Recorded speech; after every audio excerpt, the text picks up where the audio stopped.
Hi, this is Curt Thomas here with Smokinaffairs. We're here today covering the 13th annual Big Cigar Do, the annual fall do at Tobacco World in Marietta, Georgia, the Cigar Superstore. Today we have live music, a lot of good food, a lot of cigar notables are here. Cigar Dave is doing a live broadcast. Just had a few words with Nestor Miranda here a few minutes ago. There's a couple other folks here, Jonathan Drew. We're going to try and get around and talk to these folks today. If you didn't make it to this event, this will be your vicarious thrill. Sit back and enjoy. Thank you. About 2 years ago, a good buddy of mine who's an avid cigarist introduced me, or I guess reintroduced me back to cigars. Years ago when I was a Marine, we used to smoke them for some of our special occasions, but it never was a consistent thing. So I had a cigar, really enjoyed it, so we started looking for a local tobacconist. Someone had mentioned Tobacco World, so we came over here, kind of talked, introduced ourselves, got to know Red and Manny and Adam initially, and they kind of took us in, knowing that we were new to the cigar industry, or I guess to the cigar world, so to speak. Kind of helped us become educated on the cigars themselves, what type we liked, what our strength was, all the accoutrement that goes with it. They've really treated us with open arms, being kind of the new folks on the block, to learn about cigars and what's involved with that. And because of that warm, friendly relationship that we've had with them, we continue to frequent their establishment at least once a week, if not a couple times more. A week. They're always open and friendly to us, and we like the atmosphere here at Tobacco World. They're very much like family for us. I've made them a cheesecake and an apple pie at different times to bring in for them as a thank you. Honestly, it's been it might have been a Tatuaje, but I don't remember for sure. That ended up being my favorite brand. But they know my tastes, and because they know what I like, they kind of steer me in that direction. Of course, now I don't need any help, but most definitely they not only us being the newcomers, but they really listen to what people have to say. Customers give their likes and dislikes, either if they've smoked them in the past or just like us that we have never smoked before. They recommended several types of brands. Obviously, early on, they were milder cigars. Not for me. Unbeknownst to us, we find out that my wife actually likes a stronger cigar than I do. So they've pretty much kind of catered to our tastes and are always recommending cigars that they think that we would like. We tend to lean more towards the Nicaraguan blend, so they're always very helpful about it. They greet us with a smile and a handshake and a hug. And, like I said, we love hanging out here. We've been to several of their events. Again, this is the second anniversary party we've been to, but we're always up here for the various events. They like my wife said, they treat you like family. You come in, you sit down, they take the time to sit down with you and talk about you, not just about cigars, but about your day and what's going on. They know both of our children. We have two boys that are 20 and 22. Actually, our youngest comes up here from time to time. He also smokes cigars. So, yeah,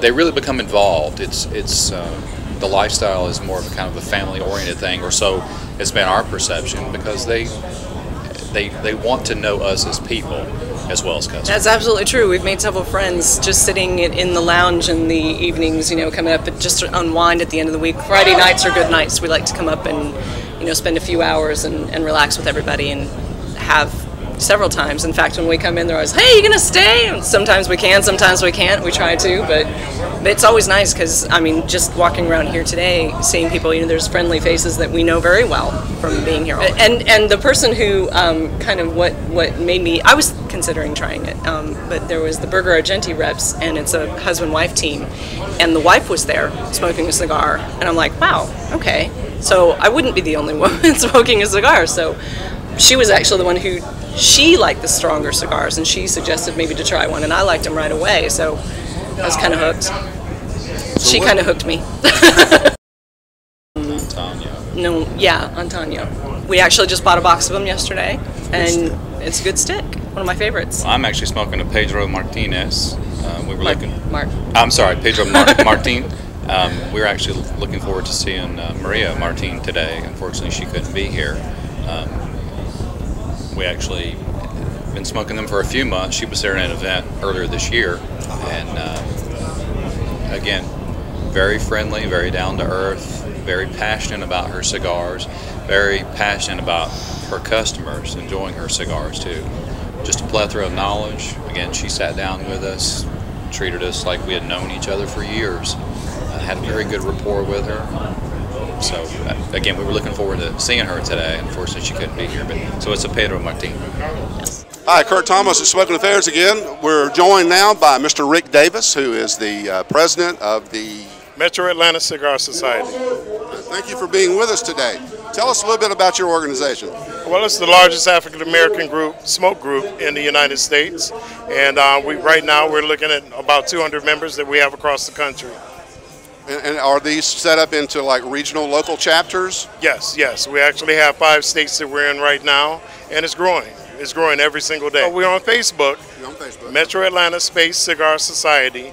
We're definitely on Facebook, and of course, I have my email address out there as well for those who want to get in direct contact with men and women. Yeah, we actually have 32 women that's part of our organization as well. And our biggest goal is the fellowship, to enjoy, or brothers and sisters of the leaf, to enjoy it and actually understand the networking potential that we have with just smoking a cigar as well. And we also are taking the industry by storm because we are actually out there in force saying, hey, we need to be counted as cigar smokers. So focus on the things that we like, the things that we smoke and what we do, and actually generate a cigar or your swag, or what we say your accessories, dedicated to African American cigars. Locally, we have roughly 9 shops we travel between, and we also have what is called Black Smoke, which is in Las Vegas every year. 2012, we'll be having our event the second week of August. That's Thursday, Friday, and Saturday, the second week, and Sunday, I'm sorry, the second weekend in August in Las Vegas at the Venetian. Hi, it's Curt again. We're wound down through most of the day here, and we've had a wonderful time at the Cigar Superstore's big event, the 13th anniversary. And it was just a wonderful time. A lot of important cigar notables were here. We did some interviews with some of those people, and you'll be able to see those.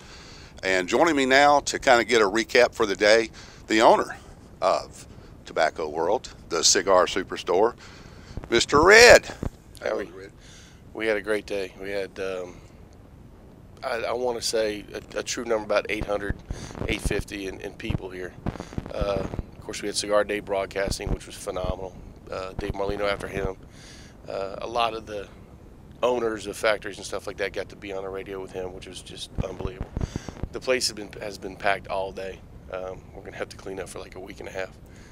But you know, we had a great time. We put on a big party, and we have a lot of people show up, which is phenomenal. We feed them well. You know, there's shops that do, you know, hamburgers and hot dogs, and we don't do that. We do fried turkeys and smoked pork loin and all kinds of stuff. We did some Cuban food this year, which was really great. So. Additionally, we had some money raised for charity today. We had a couple of charity auctions. Talk to us a minute about that. Yeah, absolutely. We had, we're lucky because the manufacturers will send us hard to get stuff. You know, Rocky sent a tray of, I want to say it was 80 or 100 decades. I donated a magnum of my wine, and we got all kinds of stuff, signed stuff that was, you know, just great from everybody. We auction that off, and what we do with that is that the proceeds from that is split between 2 charities. It's the Cigar Family for the Fuentes, and we also do the Rocky Patel Foundation. So we split that in half and, you know, send them a check, which is really nice. You know, cigar people can help, which is good. Thanks for that review of the day. I know I personally had a great time, and put this on your calendar, folks, for next year if you didn't make it. And look for the videos. There'll be all the interviews of the people that we interviewed today. We're going to be posted up on Red's site, and take a look, and you'll see part of the good day that you missed. And we'll look so forward to seeing you all next year. Absolutely. Thanks for all the people that came out, all the manufacturers, and all the guys that helped us in here. And like you said, we look forward to seeing you next year because it's going to be a hell of a party next year. Now, thanks for all the guys that came down out of state, all the regulars, all the employees that made this day possible. It doesn't happen without these guys, ever.